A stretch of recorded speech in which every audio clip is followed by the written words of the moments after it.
नमस्कार दोस्तों, एक बार फिर हमारे YouTube चैनल में आपका स्वागत है। आज हम आपसे बात करने वाले हैं।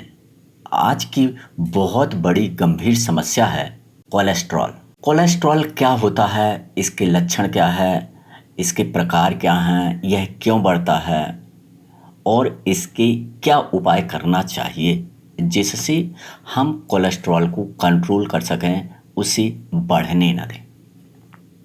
आजकल की बिजी डेली रूटीन लाइफ और खराब खान पान की वजह से शरीर कई परेशानियों की चपेट में आ जाता है। कोलेस्ट्रॉल का जो स्तर है असंतुलित होता है। कोलेस्ट्रॉल के स्तर की गड़बड़ी के कारण हृदय रोग, हाई बीपी जैसी बड़ी से बड़ी समस्याएं हो जाती हैं। तो आखिर ये कोलेस्ट्रॉल होता क्या है? What is cholesterol? अक्सर लोगों के जहन में यह सवाल उठता है कि आखिर ये कोलेस्ट्रॉल है क्या, क्या बला है जिसके कारण इतनी सारी परेशानियां होती हैं। दरअसल शरीर की प्रत्येक जो कोशिकाएं होते हैं, सेल्स होते हैं, उसमें पाए जाने वाला मोम जैसा फैटी पदार्थ होता है जिसे जिसे डॉक्टरी भाषा में कोलेस्ट्रॉल कहते हैं। इसे हाइपर कोलेस्ट्रोमिया, हाइपर लिपिडीमिया, हाइपर लिपोप्रोटीनेमिया के नाम से भी जाना जाता है। ये सारे डॉक्टरी नाम होते हैं। तो कोलेस्ट्रॉल शरीर में हार्मोन्स, विटामिन डी और जो बहुत सारे पदार्थों के निर्माण में मदद करता है। मतलब कोलेस्ट्रॉल हमारे शरीर के लिए बहुत अच्छा होता है, जिससे भोजन को पचने में आसानी होती है। वहीं रक्त में अधिक कोलेस्ट्रॉल होने के कारण जो हमारी आर्टरी होती है, जो हमारी धमनियां होती हैं, उससे संबंधित बीमारियां हो जाती हैं। जैसे बोलते हैं ना, ब्लॉकेज हो गया, तो धमनियां जो होती हैं उसके अंदर ये कोलेस्ट्रॉल जमता जाता है, जिसके कारण ऑक्सीजन पास नहीं होता है, ब्लड पास नहीं होता है, तो खतरा बढ़ने लगता है। अब कोलेस्ट्रॉल के प्रकार क्या क्या? वैसे तो कोलेस्ट्रॉल दो प्रकार का होता है, मेनली दो प्रकार के होते हैं, एक अच्छा कोलेस्ट्रॉल, एक खराब कोलेस्ट्रॉल। एलडीएल यानी लो डेंसिटी लिपोप्रोटीन, इसे खराब या फिर हानिकारक कोलेस्ट्रॉल के नाम से जाना जाता है।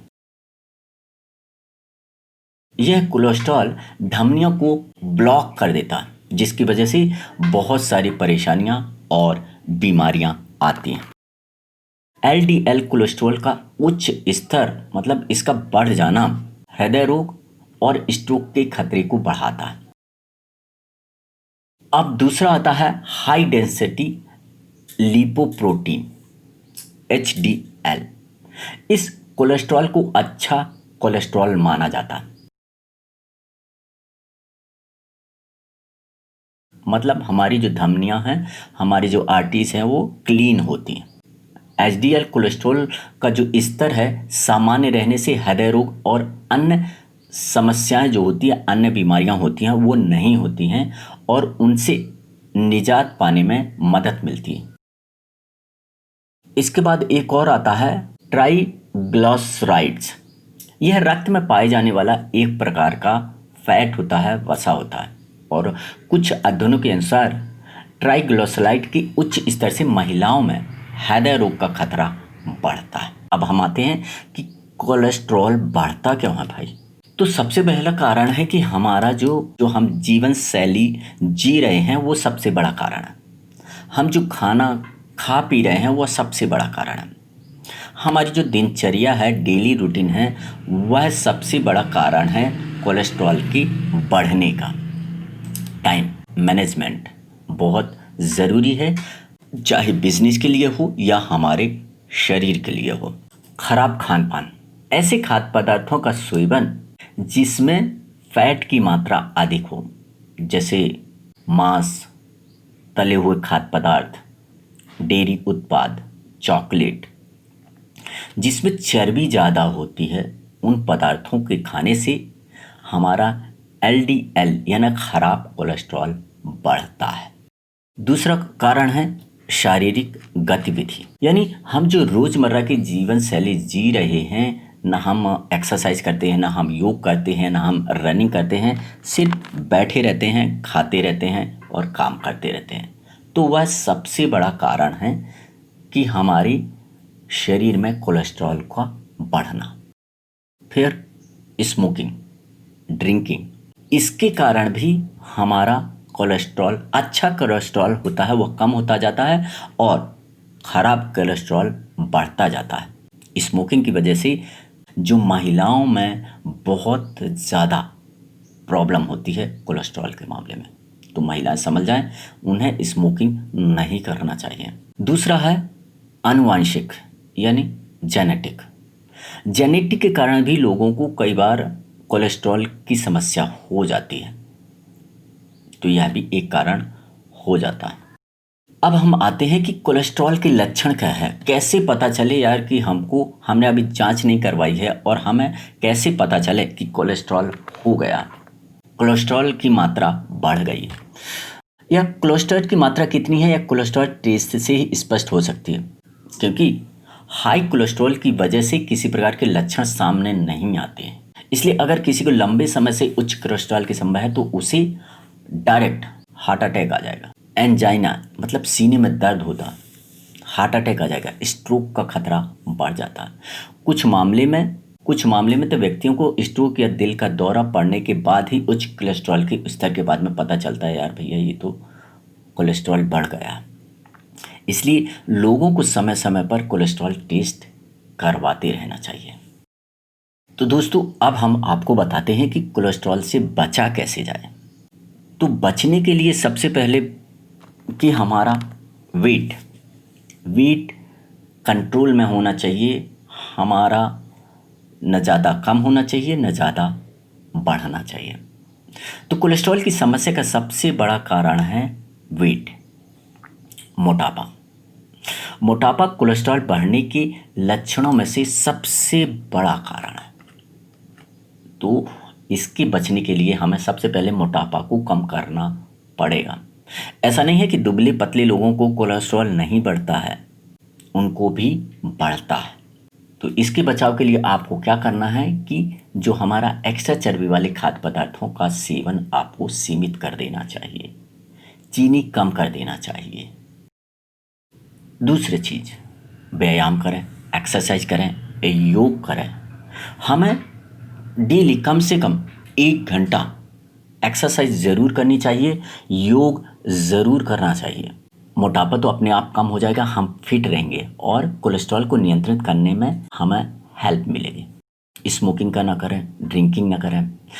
जो स्मोकिंग करने से जो हमारी स्वास्थ्य रक्त सेल्स होते हैं उनको क्षति पहुंचती है, जिसके कारण जो कोलेस्ट्रॉल होता है बढ़ने का एक मुख्य कारण माना जाता है। इसलिए कोलेस्ट्रॉल से जुड़ी समस्याओं को अगर आपको बचना है तो आपको स्मोकिंग छोड़नी पड़ेगी।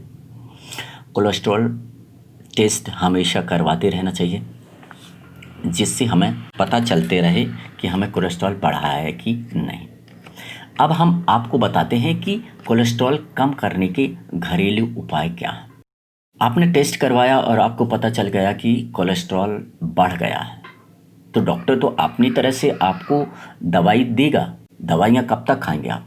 तो हमारी दिनचर्या को बदलाव करना पड़ेगा।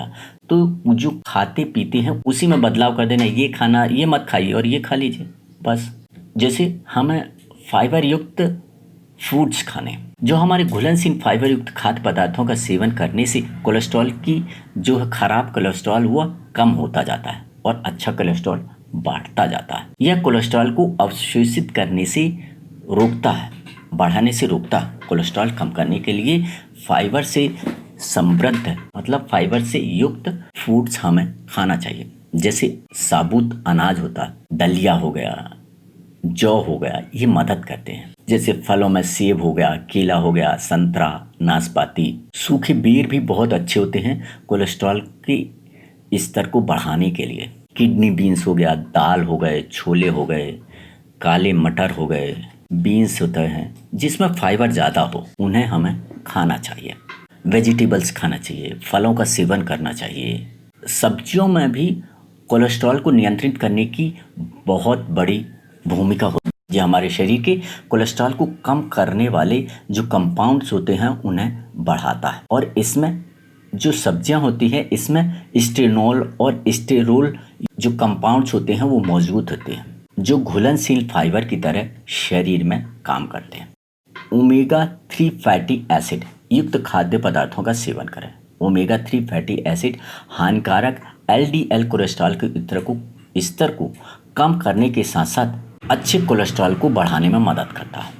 ओमेगा 3 फैटी एसिड के लिए आपको क्या खाना है, जैसे मछली का तेल होते हैं, कैप्सूल्स आते हैं, वो आप खा सकते हैं।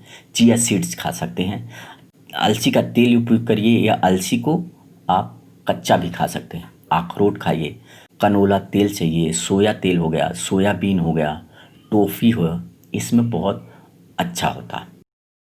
कोलेस्ट्रॉल बढ़ाने वाले खाद्य पदार्थों से आपको बचना है। अब एक दिन में कोलेस्ट्रॉल का स्तर कम से कम 200 मिलीग्राम से कम होने चाहिए। जैसे मांस में कोलेस्ट्रॉल की मात्रा ज़्यादा पाई जाती है। इसके अलावा अंडे की जो जर्दी होती है उसमें कोलेस्ट्रॉल की मात्रा ज़्यादा पाई जाती है। झींगा मछली में भी कोलेस्ट्रॉल की मात्रा ज़्यादा पाई जाती है। डेयरी उत्पादों में कोलेस्ट्रॉल अधिक होता है, इसलिए इनका सेवन सीमित रूप में करना चाहिए। अल्कोहल ड्रिंकिंग थोड़ा सा कम कर दें तो अच्छा होगा, क्योंकि ड्रिंकिंग करने से हमारी कैलोरी बढ़ सकता है। इसकी वजह से ही हमारा वेट बढ़ता है और वेट बढ़ने पर एलडीएल का स्तर भी बढ़ने लगता है, जो कि साथ ही बढ़ता वजन अच्छे एलडीएल कोलेस्ट्रॉल के स्तर को कम करता है। तो अल्कोहल का जो सेवन है वह कोलेस्ट्रॉल के साथ हृदय संबंधी बीमारियों का भी खतरा बढ़ा देता। नमक को ज़्यादा न खाएं, सीमित मात्रा में खाएं। नमक मतलब सोडियम की मात्रा को सीमित करने की कोशिश करनी चाहिए। एक दिन में 2300 मिलीग्राम यानी 1 चम्मच से अधिक नमक नहीं खाना चाहिए।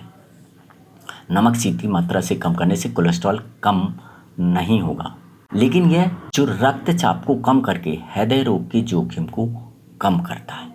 विटामिन को भी कोलेस्ट्रॉल को नियंत्रित करने के लिए फायदेमंद माना जाता है। दरअसल विटामिन बी की जो खुराक होती है वह शरीर में मौजूद कोलेस्ट्रॉल और ट्राइग्लिसराइड लिपिड के स्तर को संतुलित करने में सहायक माना गया है। वहीं विटामिन बी यानी नियासिन में एंटी एथेरोस्क्लेरोटिक गुण होता है। यह गुण उच्च घनत्व वाले लिपोप्रोटीन मतलब अच्छा कोलेस्ट्रॉल को बढ़ाने में फ़ायदेमंद साबित होता है। साथ ही विटामिन ई को भी इस मामले में ज़रूरी माना जाता। यह कोलेस्ट्रॉल की वजह से आर्टरी यानी धमनियों में जमने वाले को कम कर देता।